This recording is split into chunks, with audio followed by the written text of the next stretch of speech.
ইউক্রেনে আগ্রাসন বন্ধ না করলে রাশিয়া আরও উচ্চ হারে কর, শুল্ক ও নিষেধাজ্ঞার মুখোমুখি হবে বলে হুঁশিয়ারি দিয়েছেন যুক্তরাষ্ট্রের নতুন প্রেসিডেন্ট ডোনাল্ড ট্রাম্প।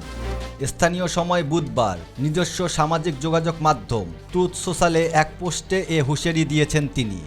ট্রাম্প ওই পোস্টের শুরুতেই রুশ জনগণের প্রতি তার ভালোবাসা এবং পুতিনের সঙ্গে তার ভালো সম্পর্কের কথা উল্লেখ করে। এরপর তিনি এ উদ্ভট যুদ্ধ বন্ধ করার সরাসরি হুমকি দেন। ট্রাম্প লিখেছেন, রাশিয়া যদি যুদ্ধ বন্ধ না করে তাহলে যুক্তরাষ্ট্র ও অন্যান্য দেশে রাশিয়া যদি কোনো কিছু বিক্রি করে তার উপর উচ্চ হারে কর, শুল্ক আরোপ এবং নিষেধাজ্ঞা দেওয়া ছাড়া আমার আর কোনো উপায় থাকবে না। নতুন মার্কিন প্রেসিডেন্ট আরও লিখেছেন, এখনই একটি চুক্তি করার সময়, আর কোনো প্রাণ হারানো উচিত হবে না। রাশিয়া ইতিমধ্যে বিশ্বের সবচেয়ে বেশি নিষেধাজ্ঞার মধ্যে থাকা দেশ।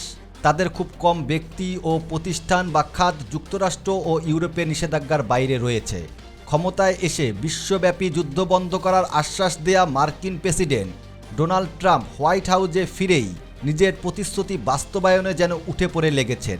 ক্ষমতায় আসার আগেই লেবানন, ফিলিস্তিনে ইসরায়েলি আগ্রাসন বন্ধের পর এবার তার লক্ষ্য রাশিয়া ইউক্রেন সংঘাত বন্ধ করা।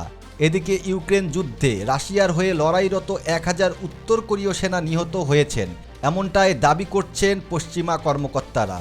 বুধবার এক প্রতিবেদনে এ তথ্য জানিয়েছে ব্রিটিশ সংবাদ মাধ্যম বিবিসি।